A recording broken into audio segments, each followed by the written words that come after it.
Hey, my dear, welcome. Moving towards becoming response able instead of losing your control. You're going to learn today how to gain back control. So, welcome, my dear. I am leadership development coach Kathy Archer.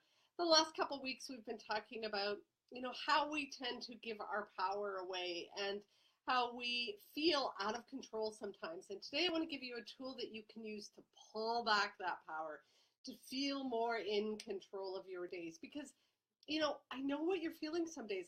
I feel it too, and I've felt it. It's that you're running around, we're chasing fires, we're feeling out of control, we're feeling frazzled, and we're feeling like we're never getting what we want, and we feel like we can't change that. I work to give you those inner and outer tools to turn that around because you can control that. You can change some of what you're experiencing. And I want to help you get to that today.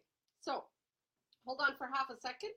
If you are joining me, I am sharing this into my Confident Women Leaders group. If you're not in that group, please come on over. I will share the link when I'm done today. But we're a group of women who are primarily in leadership positions, and we are looking to shift what's happening so that we can feel more in control, so that we can feel more 2 seconds, share in a group, we really shouldn't multitask. We should only do one thing at a time.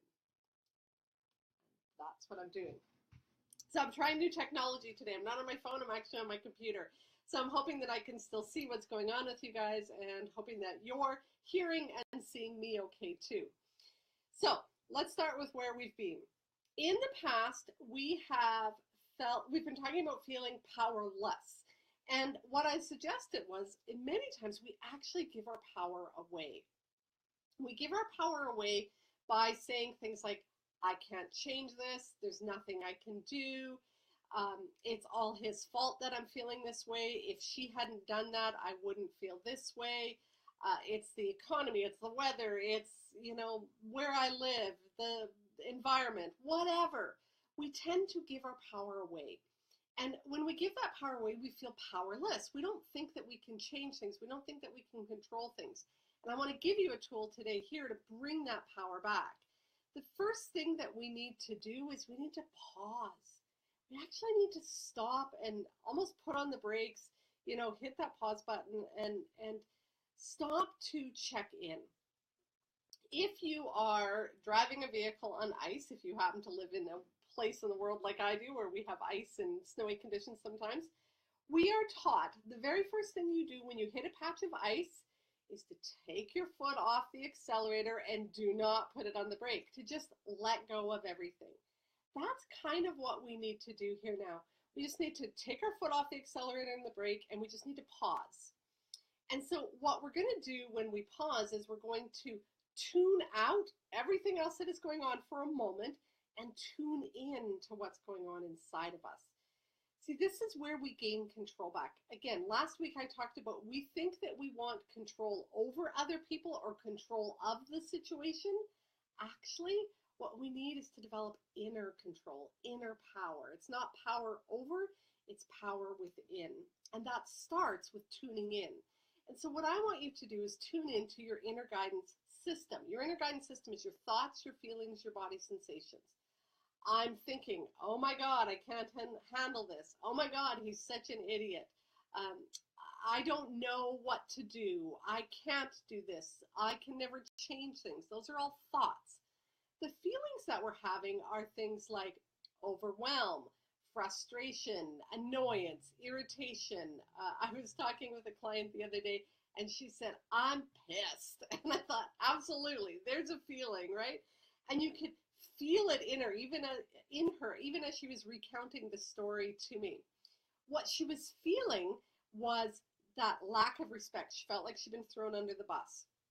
Those are all thoughts and feelings. The body sensation that she was feeling was that heat again. I mean, like I say, even her telling me the story, you could feel that heat inside of her, just, steaming as she was talking about what was going on.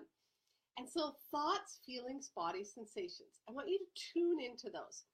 So what we're going to do, the tool that I want you to learn about is called the Inner Guidance Cycle. And if you go to the guide sheet for today, remember I always have guides for you, silverrivercoaching.com/guides.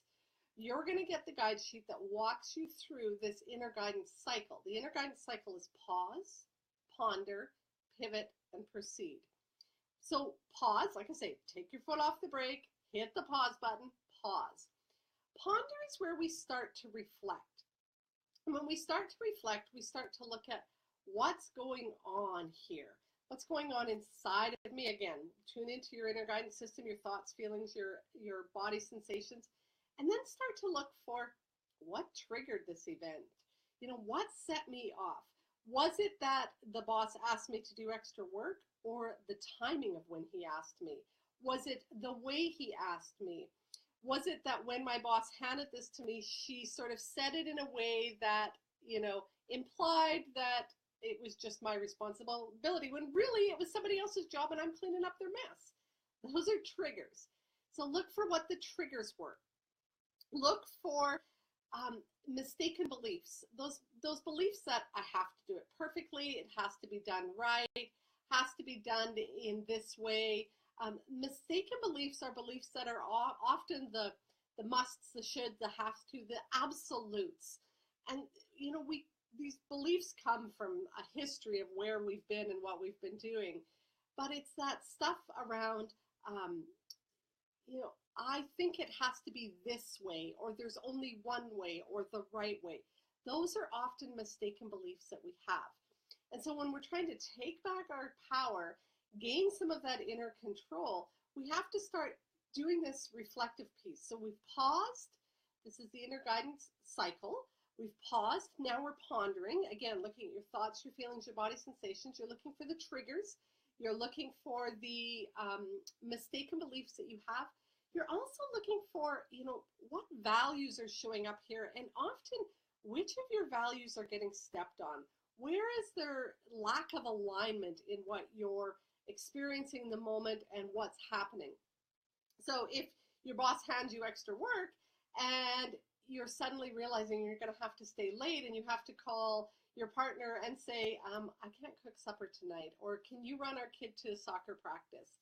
All of a sudden that value you have of balance and family, and maybe you were going to work out tonight, all just got thrown out of the water.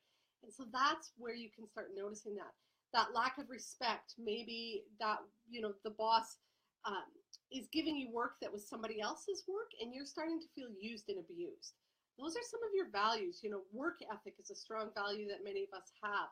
And so when somebody else isn't, you know, doing their part, we start to feel angry. So again, look for the triggers, look for the mistaken beliefs, and then start to look at where your values are and what's going on.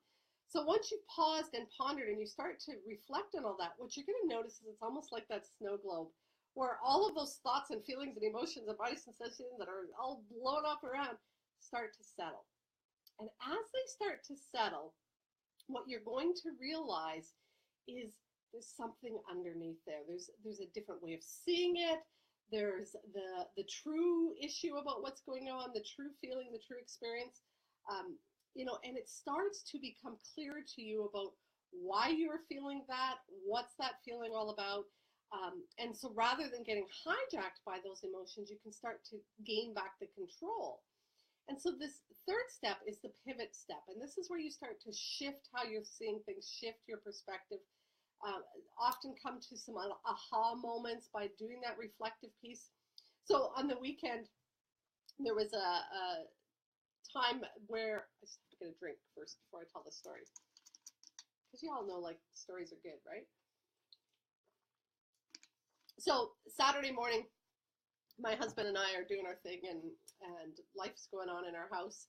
And at one point, I could just feel myself building, and I couldn't name it, but I was kind of irritated with him and everybody else in my life at that moment in time. But I lost it on him. And you could just feel him going like, what just happened here? He had no idea what was going on. And so I paused, and I came back inside, and I started to reflect on what was going on. And I started to, you know, the minute you slow down, it's like life and reality catch up with you. And what I realized was, sorry, it wasn't Saturday, it was Monday. what I realized was it was the day that there was a funeral for a dear friend of mine, and I wasn't there. I couldn't be there. And that frustrated me that I couldn't be there. And there was lots of emotions around the grief and the disappointment of not being there. And I hadn't sort of had time to process those yet in the day. And my emotions got the better of me. They hijacked me. I felt like I didn't have control. I felt like I lost control. And my husband kind of got the brunt of it. But when I stopped and paused and started to reflect and do that ponder piece, that's when the pivot came for me. It was like, oh, this isn't about him or the stupid little thing that I'm freaking out about. This is all about my own inner emotions. And I had to start getting back that piece. From there, I was able to move forward. And that's the fourth step. That's the proceed step. So pause, ponder, pivot, proceed. Once you get to that proceed step, it's like you can go back and put your foot on the accelerator again and get back into motion. We've taken the time to check in and figure out where we're at. So, in the example with the boss, maybe what you realize at this point is, I can say no, or I can renegotiate the deadlines, or I can, ask if I can do a part of it and get the person who was supposed to do it to do their part. That you can have that conversation and that it doesn't have to be done perfectly or the way it was asked, or it's okay for me to give a little bit of pushback because you've started to rethink things. You started to see things differently. When we're moving so fast, when we're, plowing ahead, that's when we get hijacked. That's when we lose control of our emotions and our thoughts and our feelings. That's when we feel out of control. It's because we're going too fast. We literally are out of control. And so by slowing down and pausing, we regain that sense of control. That pondering, that reflective piece allows us to sort of get things back in perspective. That's when we do that pivot piece. And then we can go back into control, into motion in a more controlled way, right? So again, to get these steps of the inner guidance cycle, pop on over and make sure that you get this worksheet at silverrivercoaching.com/guides. It gives you the whole inner guidance cycle in a circle, but it also gives you on the second page, I don't usually have a second page, but this one does. Let me get it in the right frame here. You can cut that out and you can put it on your wall, or you can use it as a bookmark or something so that you can get used to sort of doing that pause, ponder, pivot, proceed. If you want more information on that, get my book because it's all laid out in there and it walks you through it. There's tons of exercises and there's a free course that goes with it and all that kind of stuff to help you. Because here's the thing, working through this is not easy. It doesn't happen overnight. It's not a one-time thing. For me to do that on Saturday, my emotions still hijacked me. I still got knocked off kilter. I still felt out of control. However, I was able to pull myself back quicker. I think back to a time when I was very new to leadership and my admin and I got into a little bit of a tangle. Actually, it was a pretty big tangle because I remember loud voices and I remember being very embarrassed after. I don't even know what the issue was. I suspect it was something about, her ordering pens and I didn't think she had ordered the right pens or something foolish like that. But if I'd had these skills back then, if I'd done the work as I continue to do now, and as I'm encouraging you to continue to do, I probably would have realized that it had to do with this lack of control. I was new to leadership. I stepped into the role, and here was somebody else making decisions. Here was somebody else assuming things and, signing off on things and not asking my permission first. If I'd stopped to realize that, I would have felt that, okay, wait a minute, we're talking about pens here or staples. Where do I need to intervene? Probably around client work. And where can I give away some of the responsibility and the decision making? Probably ordering pens, right? And I would have been able to step back and see that in a different perspective. But in the moment, I was hijacked by those emotions. I felt that loss of control. And I just wanted to, put my finger on her and control her. And this is the whole point of this. If we want to become response-able, responsible for our own emotions, responsible for what we're saying, thinking, feeling, we have to take back that inner control. And we have to grab the inner power, not control over, but control within, not reacting to whatever gets thrown at us, but choosing our responses. That's being response-able. So rather than reactionary and, just responding crazily to everything that's going on in our lives, we can step back and respond rather than react. That takes that from the unconscious to the conscious. And again, this takes work. This is not something that happens overnight. So, that's why I keep coming back week after week. That's why I do all this stuff, because you got to do the practice. You have to get in and do this work. You have to decide what it is that's causing you that challenge where you're constantly feeling out of control or powerless. And what do you want to do about that?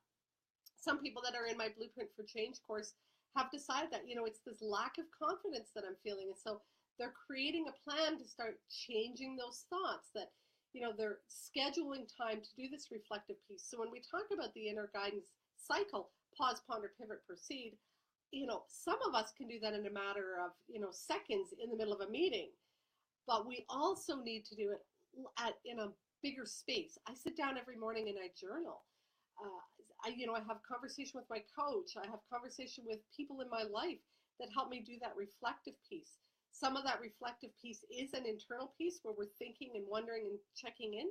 Sometimes that reflective piece is having somebody else ask us questions or having a conversation so we can kind of pick apart what really went on, what am I really experiencing and feeling. So when you're in the Blueprint for Change course, that's what you're doing in there, is creating the plan to start changing that. And that course is going to come out again sometime in June. But that's one of the things that you need to do when you're thinking about this, is what's the plan you're creating to change these thoughts and feelings and emotions? What's the plan you're creating to take back control of your life? Because again, this doesn't happen overnight. You're not going to just magically start to gain control of what you're feeling and have your finger on all of your emotions and your feelings and never lose it again. That just doesn't work that way. This is, personal development. This is a process. This is a growing thing that you need to do. And so when you're doing that, you need to do that inner work. You need to come back to that place where pause, take a break, either a deep breath in the moment when you're in the middle of the conversation with somebody, or scheduling time to journal or meditate or sit beside, the stream and just let your feelings kind of bubble so that you can see them. We spend most of our days pushing our feelings and emotions down. What I'm asking you to do is bring them back up and examine them. That sometimes requires a safe place to do that. So create that safe place where you can start to feel that. Because if you want to get back control, if you want to feel like you're able to respond rather than react, you have to do that examination of those feelings. You have to look at what's been going on, what is going on, and what you want to go on. Again, you got to plan that. You got to take time to develop that. When you do, you're going to come back to that place of feeling response-able. You're choosing your response rather than reacting, and that's where you want to get to. So use this system, pause, ponder, pivot, proceed, the inner guidance cycle, to gain access to that inner wisdom that you have, your inner guidance system, your thoughts, your feelings, your sensations. That's your inner guide. That's your compass. When you can start to gain access to that and awareness of that, you're going to gain back that power. You're going to feel more in control, and you're going to feel that you're able to choose your response, become response-able. So make sure you pop on over to silverrivercoaching.com/guides, get the worksheet for this one, cut out the little, where's my little sheet? Cut out the little inner guidance cycle so that you can use it on a regular basis. Ask me any questions in here. I'll pop in after the video is posted and answer any of your questions that you have. Make sure you join the Confident Women Leaders group so that you can get more of this kind of stuff and connect to other women who are also going through some of these challenges. We don't have to do this alone. This is tough work. This is, again, it takes time. It's a process. It's a journey. And if you want to do this journey with other women along the same path as you, come on over to the Confident Women Leaders group, because that's where we're starting to dive into this stuff a little bit deeper, get to know each other a little bit better, and then support each other on these growth journeys so that we can be those women leaders who are making a difference, but in contact with ourselves, very self-aware, very able to manage our emotions and work through those situations in organizations that aren't always easy. So thanks for listening. If this has been helpful, please share it on your own Facebook page or with your team, with your friends. Make sure that we're getting the word out there so that other women can grow stronger as well as they work through their own leadership stuff and balance their life. Thanks, ladies. Bye-bye.